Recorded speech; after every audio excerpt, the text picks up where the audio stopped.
Welcome to this video. In this video I'm going to explain what is causing lower back pain. So if you're suffering specifically with lower back pain, this will help.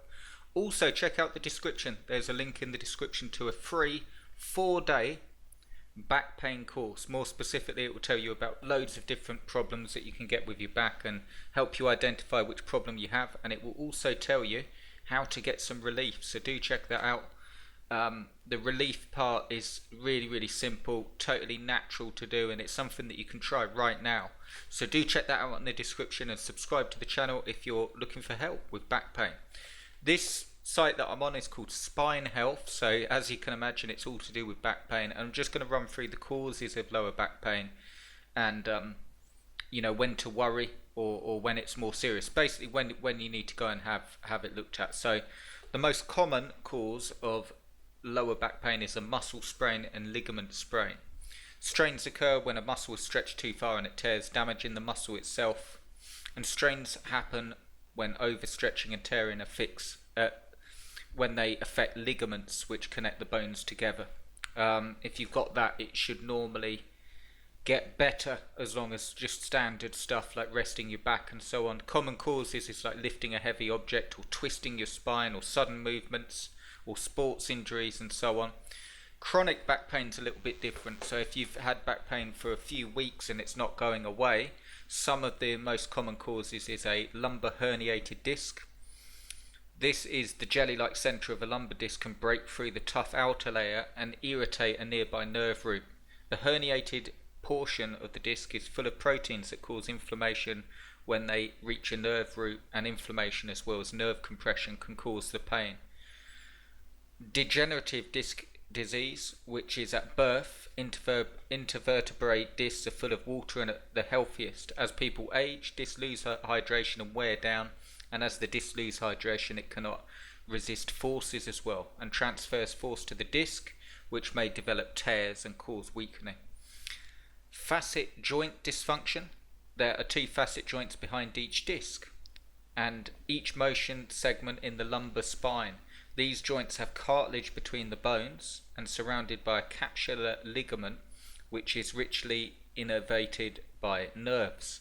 These joints can cause pain by themselves or in conjunction with disc pain.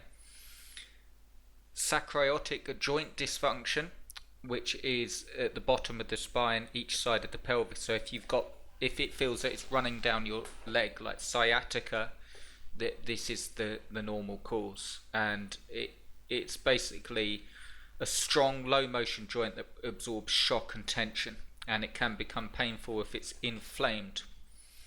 Spinal stenosis. This condition is caused through narrowing of the spinal canal where the nerve roots are located. The narrowing can be central, foraminal, or both, and can cause single level or multiple levels.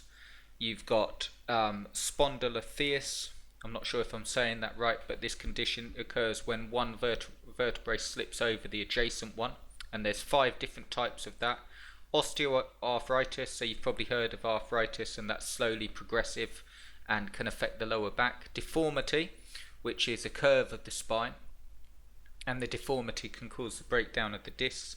Trauma, which is an injury. Acute fractures or dislocations of the spine can lead to pain, and lower back pain that develops after a trauma such as a vehicle accident or a fall has to be medically evaluated. And a compression fracture, a fracture that occurs in the cylinder vertebrae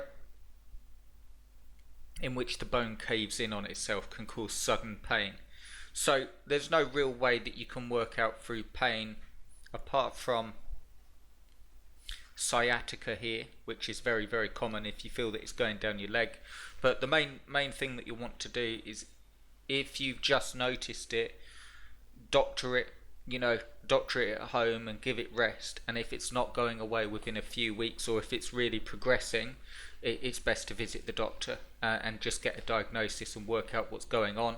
But what you can do now, if you're scouring the internet, is check out that course below. It's totally free to join, a 4-day course, and it will help you with back problems and give you some things that you can do to ease the pain as well. And I'll see you inside. Thanks for watching. Subscribe if you're interested in relieving back pain, and I'll see you in the next one.